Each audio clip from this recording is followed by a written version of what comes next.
자, 지금부터 물 제1 발표를 시작하겠습니다. 첫 번째 과목은 물에 대한 최고 기록들이라는 제목으로 준비해봤습니다.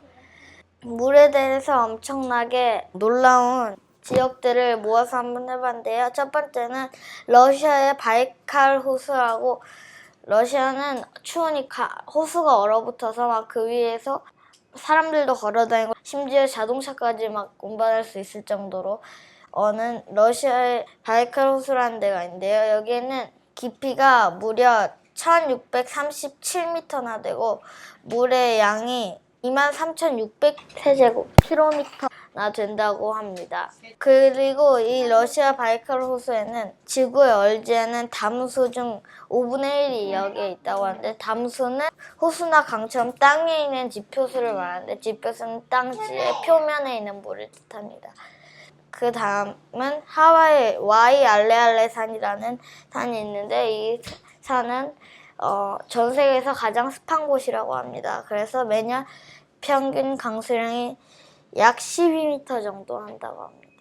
그리고 에티오피아와 케냐에 있는 투르카나 호수인데, 이곳의 면적은 6,450제곱킬로미터라고 합니다. 그리고 깊이는 109m, 그리고 수량은 204세제곱킬로미터라고 합니다. 이 호수는 그리 크지는 않은데 사막에 있는 호수이고 가운데에 활화산이 있습니다. 그리고 인류학자들은 이곳이 인류의 탄생이라고 생각하기도 합니다. 왜냐하면 여기서 인류 고대 화석이 발견되기 때문입니다. 그 후 두 번째로 정한 제목은 물의 순환에 대해서 발표를 준비해봤습니다. 구름의 수명은 평균 1시간이라고 합니다.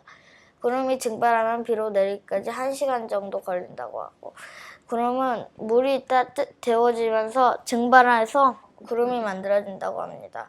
그리고 우리가 쓰는 물 중 33%가 지하에 있는 지하수라고 하는데, 빗물이 증발해서 비로 내릴 때 강으로 안 가고 땅에 스며드는데, 깊이 스며들면은 천년도 지하수로 있다고 합니다.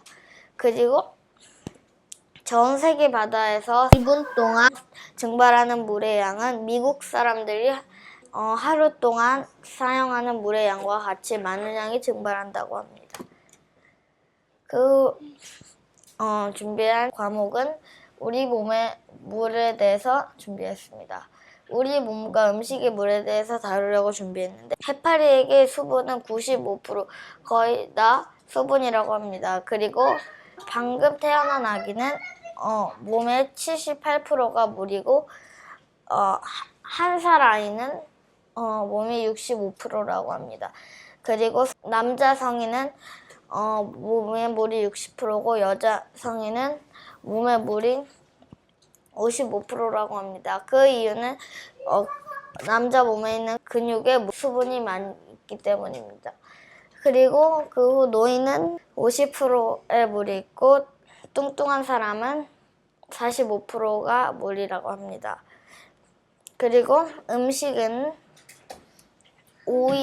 오이에 물이 96%라고 합니다. 그 후 수박에 92%, 사과에 84%, 바나나에 74%, 당근에 63%, 빵이나 탄수화물에는 38%, 마지막 감자칩에는 3%가 있다고 합니다. 감자칩은 바삭하게 튀겼기 때문에 수분을 다음 준비한 과목은 우리의 물 발자국이라는 제목으로 정했습니다. 물 발자국이란 어떤 제품이나 물건을 만드는데 필요한 물의 양을 뜻합니다. 아침에 쓰는 물의 양을 한번 잘 계산해 보면 10분 동안 샤워한 게 1600리터, 빵 하나에 40리터, 달걀 후라이 하나에 135리터, 면으로 된 옷 한 벌에 2000리터, 가죽으로 만든 신발에 8000리터, 오렌지 주스 하나에 170리터가 들어간다고 합니다.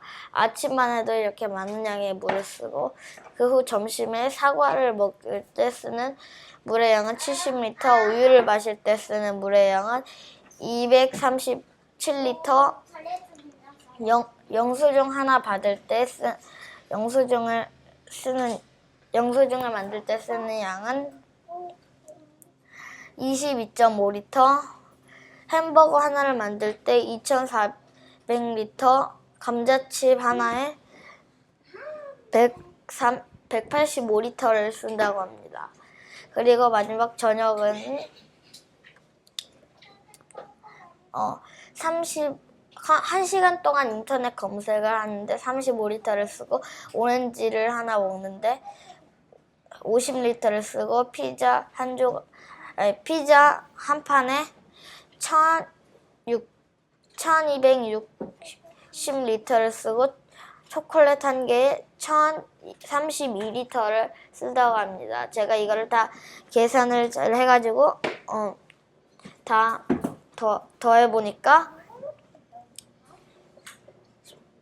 17만 2,365리터가 나온다고 합니다. 이게 하루에 쓰는 평균적 물의 양입니다. 그 후 수력 발전에 대해서 발표를 준비해봤습니다. 수력 발전은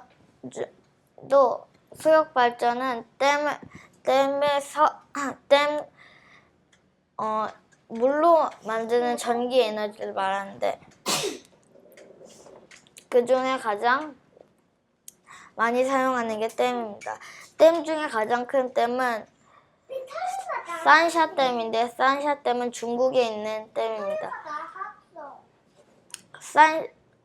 근데 예전에 한번 산샤댐 때문에 중국에 홍수가 난 적이 있다고 합니다. 그 후 수력 발전의 원리를 담아서 준비해 봤는데 기본 원리는 위치 에너지입니다. 위치 에너지는 높은 곳에 저장된 물은 위치 에너지를 갖고 있다고 합니다. 그 후 낙차는 물이 떨어지는 높이에 의해서 낙차가 클수록 물의 에너지가 크다고 합니다. 그리고 그 다음은 운동 에너지입니다. 운동 에너지는 물이 떨어지면서 위치 에너지가 운동 에너지로 변한다고 합니다. 위치 에너지는 맨 처음에 설명했던 그 에너지. 그리고 4번 터빈입니다. 떨어지는 물이 운동 에너지로 터빈이 회전한다고 합니다. 떨어지는 물의 운동 에너지로 터빈이 회전한다고 합니다. 그 후 발전기는 터빈의 회전 운동을 전기 에너지로 바꾸는 발전기가 있습니다. 그리고 구조적 특징은 댐과 저수지에 대해서 먼저 다루고 있는데 댐과 저수지는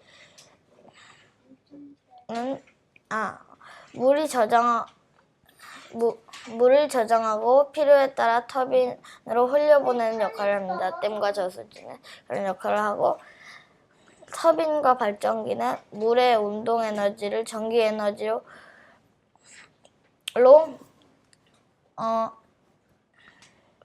변환하는 핵심 장치라고 볼 수 있고 마지막 변환 및 송전선은 변환된 전기를 사용 가능한 전압으로 조절하고 전력망으로 전송하는 그런 장치입니다. 이렇게 해서 댐과 저수지는 전기를 만들어내는 것입니다. 그 후 물 운반하는 것에 대해서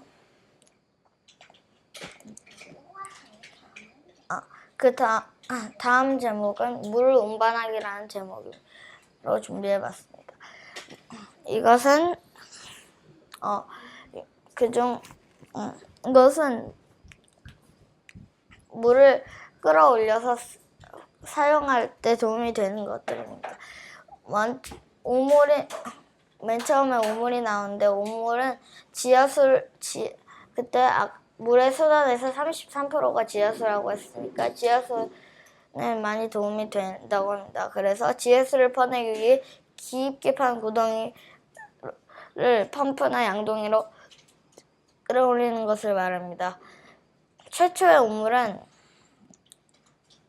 400%의 가장 오래된 것으로 알려진 우물이 있다고 합니다.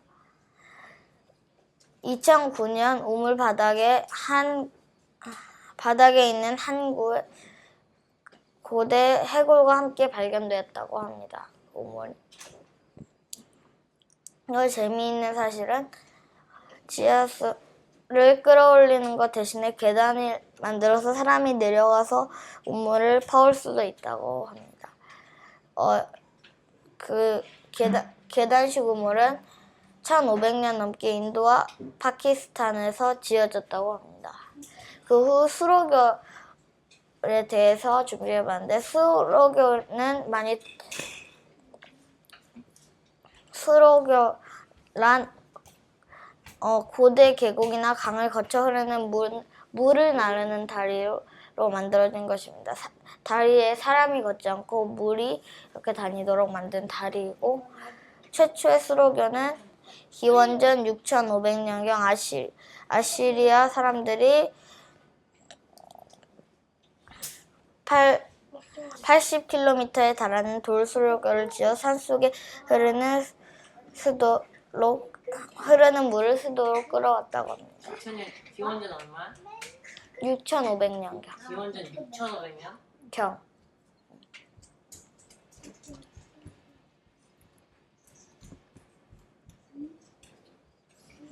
그리고 재미있는 사실은 미국 서부의 일부에는 수로교가 있는데 캘리포니아 수로교는 시에란의 바다산에서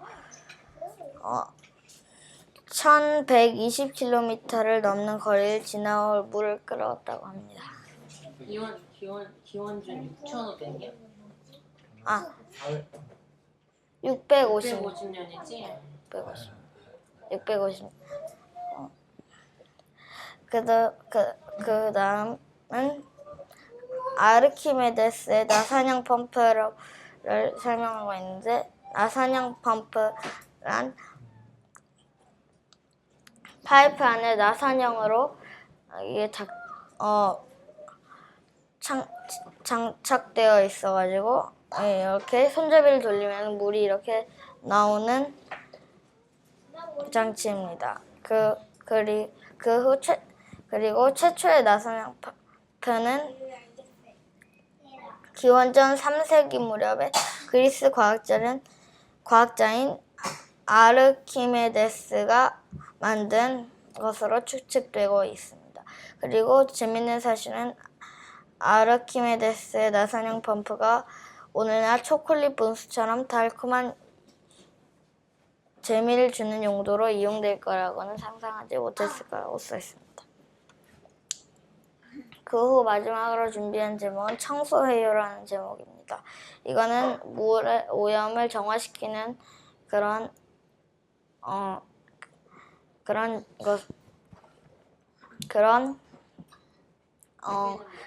제목으로 준비했습니다.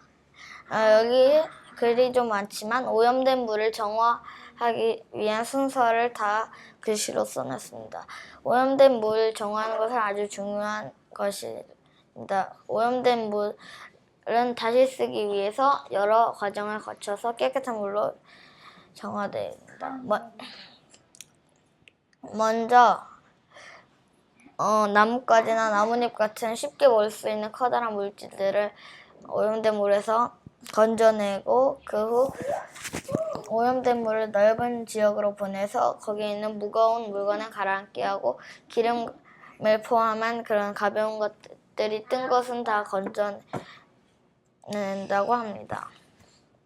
그 후 오염된 물을 정화시키기 위해 설탕, 지방, 탄소 등 거기 미생물을 넣어 혼합해가지고 물을 정화시키고,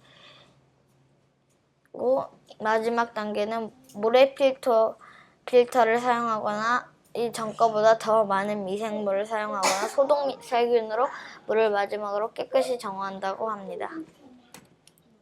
자, 이것으로 물 제일 발표를 마치겠습니다. 감사합니다.